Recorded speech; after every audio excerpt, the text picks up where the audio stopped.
atacam.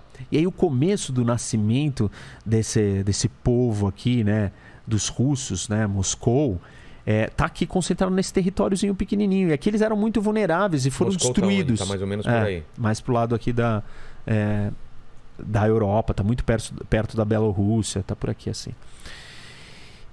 Então essa primeira rota de invasão deixa eles muito vulneráveis.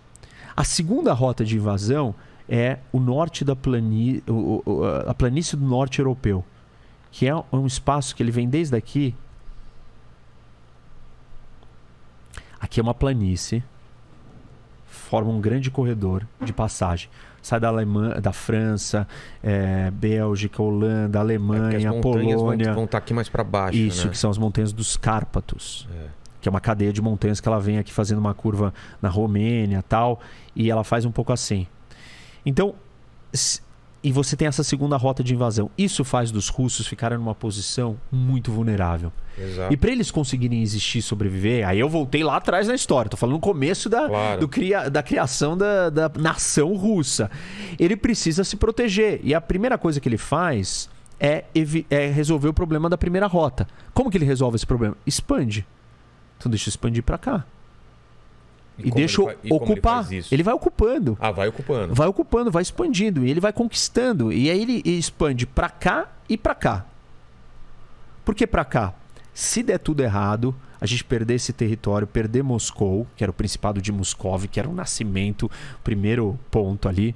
Talvez não o primeiro, né? Depois eu vou falar de Kiev e aí a gente volta um pouco. Mas você sobe para cá e o que vai acontecer? Aqui é no Ártico, aí você tem um pouco de recuo, um ponto de recuo. Se der tudo errado, você se reorganiza aqui. Não é uma saída, mas você se reorganiza e volta para recuperar o território. Mas você não está seguro tendo feito isso. Aí você precisa expandir para proteger esse lado. E aí ele começa a expandir para cá e controla aqui, vai chegando e descendo aqui também. E aí é a tal da ideia da ancoragem. Que a gente estava conversando antes, você me perguntou. Não tem barreira natural aqui ainda nesses lugares. Sem barreira natural não tem como se ancorar. Vamos apagar antes que a gente... Ancorar o que é? Ancorar é você ancorar numa barreira natural. E aí, o que você precisa fazer? Imagina que aqui na montanha dos Cáucasos, aqui no Cáucaso, onde é o Cáucaso? Essa região aqui. Que conecta o Mar Cáspio ao Mar Negro. Tem 3 países aqui: Geórgia, Azerbaijão e Armênia. Esses 3 países foram controlados pelos soviéticos. O outro menor? Não, acho que a gente vai aqui depois. Quando eu for na Europa, eu mudo para aquele um outro mais de perto. E aí a Rússia ancora aqui. Como que ancora? Conquista até chegar no pé da montanha. Aí você tem uma montanha. Aí você tá ancorado. Ninguém vai conseguir passar aquela barreira natural. Entendi. Aí você tá mais seguro, aí você fica tranquilo. E aí eles fazem isso aqui. Que se os inimigos dominam aqui... Antes tá dentro, tá dentro. Território livre, livre acesso. O mar também é uma ancoragem? O Mar Negro também é uma ancoragem? É uma ancoragem que tá protegendo ele de quem? Dos turcos. Da Turquia. Que era o Império Otomano, inimigo problemático. E, aliás, a briga dos turcos pela Crimeia, que é essa península aqui, que está no centro da discussão da Ucrânia, tá vendo? Ó, tá do lado, antiga. Nos 1800, a gente tem a Guerra da Crimeia e já é por causa desse território. Então, eles ancoram aqui. Eles ocupam tanto território aqui que eles criam o conceito de tampão. Em inglês, buffer. O que é o tampão? Eu criei um espaço entre eu e você que se você quiser me socar aqui, você não alcança. Por quê? Você não chega em mim, porque tem uma distância. Muito próximo? Não, porque tem uma distância. Eu criei de distância, não de divisão. Uma divisão entre eu e você. Se você quiser chegar em mim, você vai ter que primeiro atravessar tudo isso daqui. Então, mas a gente não tá falando de ancoragem, de montanha nem de rio. Como que... Aqui não tinha ancoragem. Então era distância. Aqui nesse lado era só ter mais terra para ter distância, para ter área de recuo. Entendi. E área de estados tampões, de territórios tampões. Entendi. Que te dão espaço para você navegar e ficar protegido. Então tudo bem, aí os russos têm isso. Aí tem o problema aqui da Europa, da planície do norte europeu, que é a segunda rota de invasão. Quem que veio por aqui? Cavaleiros Teutônicos, Napoleão, Hitler. Todo mundo veio por aqui atacar eles. E eles também têm medo disso. Então, aí eles avançam aqui. E vão avançando, avançando, Até a avançando. Polônia. Até a Polônia. Na verdade, o ápice desse avanço até a metade da Alemanha. É verdade, com Isso. a Alemanha Oriental. Isso. E aí ele tá muito seguro. Porque aí ele tá ancorado aqui no ponto mais estreito que esse corredor pode ter. Exato. Com muito território para trás. E conquistou todos esses daqui, ó. A fronteira veio até aqui. Porque todos os países da Ásia Central, Uzbequistão, Turcomenistão, Nossa. Tajiquistão, Quirguistão, Cazaquistão, fazem parte da União Soviética. Quem mais que faz parte? Todos esses daqui. Romênia, Ucrânia, Romênia também? Moldávia, Bielorrússia, Lituânia, Letônia, Estônia, Polônia. Como que ele conseguiu fazer isso? Poderio o militar era absurdo ou não? Era, poderio militar absurdo. Você teve uma guerra mundial, colapsou, todo mundo em retirada. Eles aproveitaram isso? Quem é que está posicionado aqui? A força continental. Porque isso daqui é uma disputa de continente, de terra. O outro estava aqui. Ele tinha que trazer gente no navio para ficar aqui, para chegar aqui, sair, Exato. desembarcar. Tipo, E a não é a Inglaterra? casa dele. E a A Inglaterra Inglaterra que é? também tá fora. É uma ilha. Você percebe, então, Nossa. que todo aquele jogo entre a força continental e a força marítima tá desenrolando, ele tá acontecendo no mundo. Nós estamos vendo isso acontecer. Isso é um grande xadrez gigante, na mais alta esfera de poder do mundo. Mas você não tem, nesse momento, uma força terrestre tão grande que nem a Rússia, ou a União Soviética na época. Porque a gente se Não lembra tem, sempre dos não Estados tem, Unidos não versus tem. União. Então. Mas não tem alguém com esse poderio terrestre tão grande. Não, por isso que foi o momento mais perigoso do mundo. Porque ele tava quase prestes a satisfazer a profecia do Mackinder. Que era o quê? Lembra? Quem controla o leste europeu controla o Heartland. Quem controla o Heartland controla a Ilha Mundo. Quem controla a Ilha Mundo controla o mundo. Ele chegou quase Chegou aqui em Cuba. Então, mas ele chegou quase no controle da Ilha Mundo. Quase no controle da Ilha Mundo. E aí, então, o mundo estava em pânico. Como que os Estados Unidos contiveram esse avanço? Exato. Como? E aí? Aí a estratégia era a seguinte: vamos fazer um cordão de isolamento para não deixar ele chegar no mar. Ele não pode sair dessa caixa, dessa fortaleza. Se ele sair dessa caixa, ele tem riqueza Mas e aqui território. já tinha conseguido. O que acontece? Ele estava controlando aqui, Bálticos. Para ele sair dos Bálticos, ele tem que navegar o Mar Báltico e cruzar esse estreito aqui. Que países que tem nesse estreito? Dinamarca, Noruega e e Suécia. Noruega. Suécia estava fora. Tá. Mas o que Dinamarca e Noruega fazem parte? Foi criada uma aliança. A OTAN já? OTAN.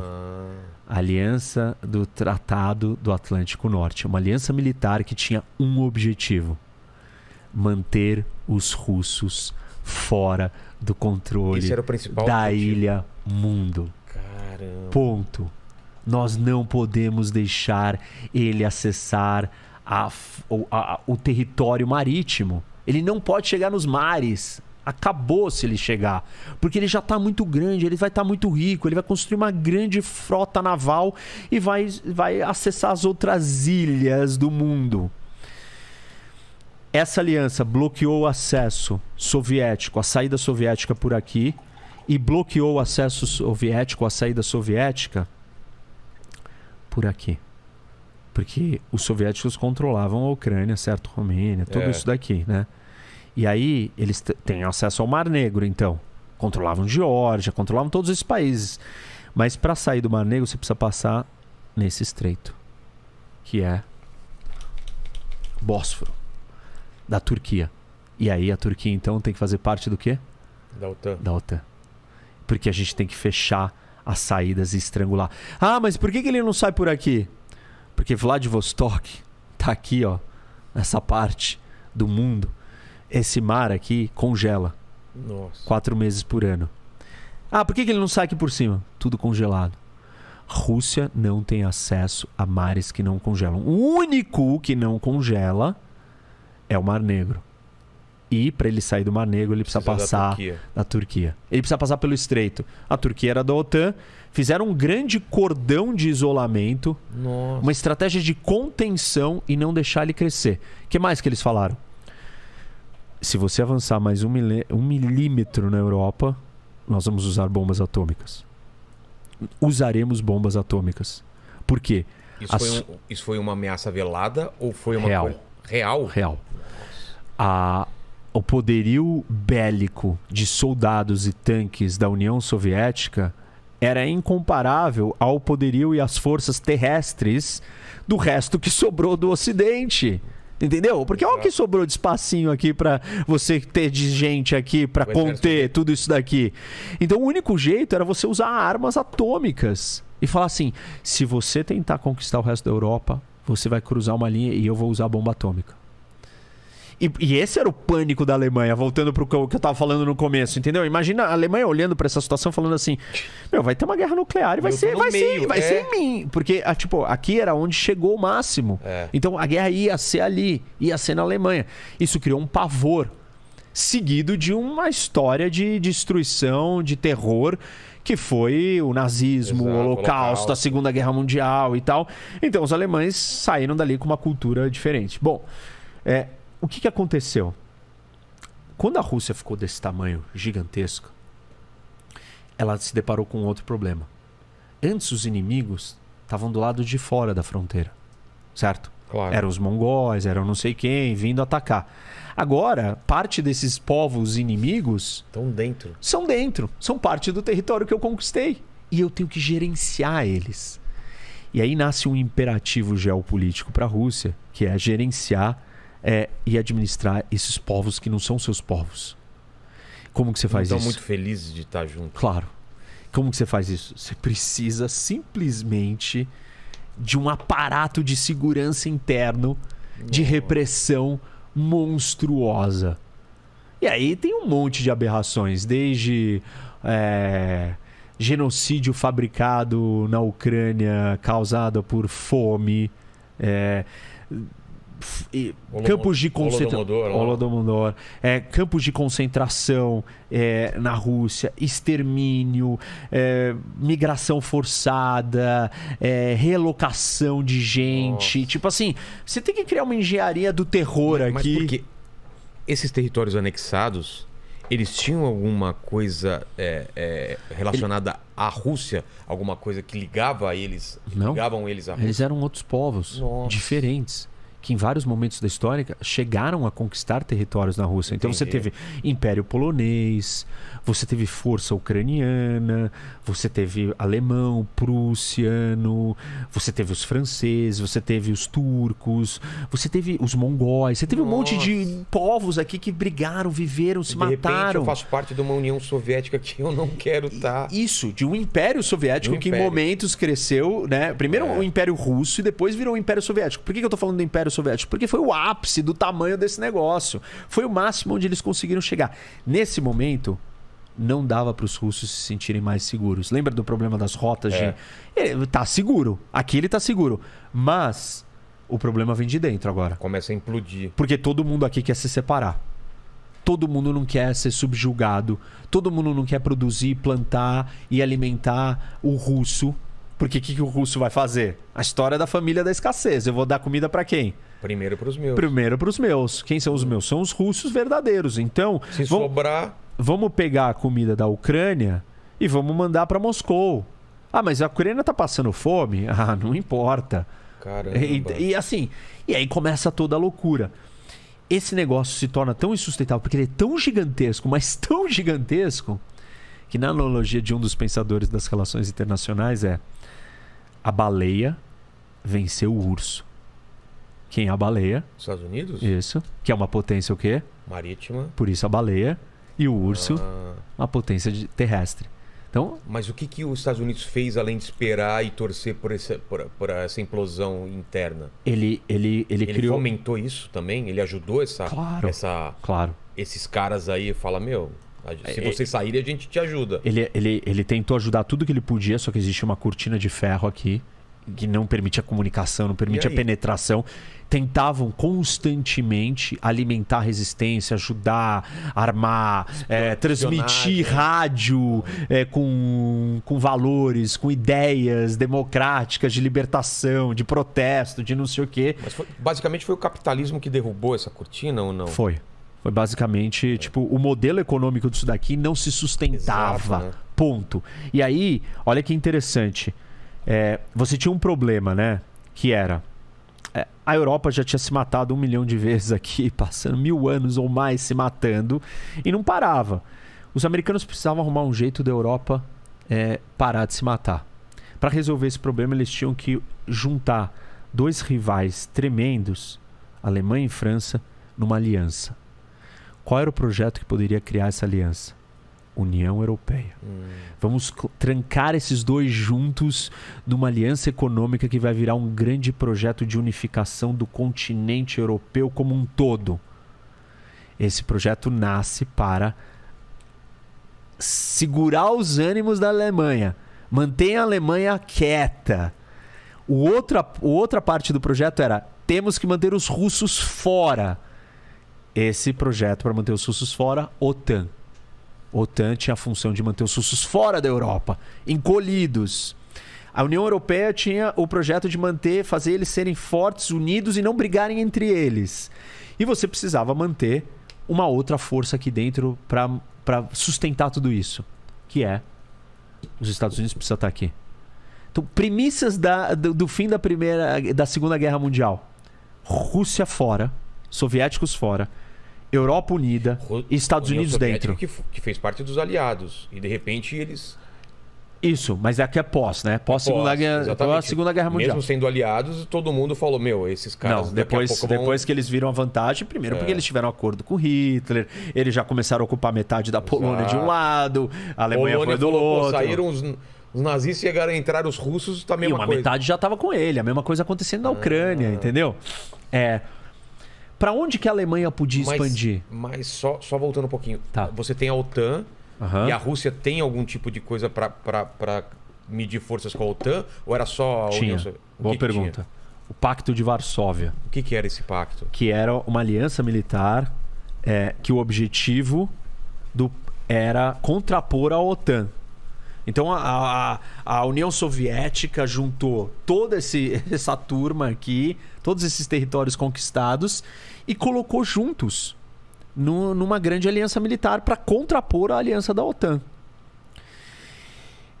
O que acontece? Você precisa manter a Alemanha calma, a Rússia fora, ou os soviéticos fora, e os americanos dentro.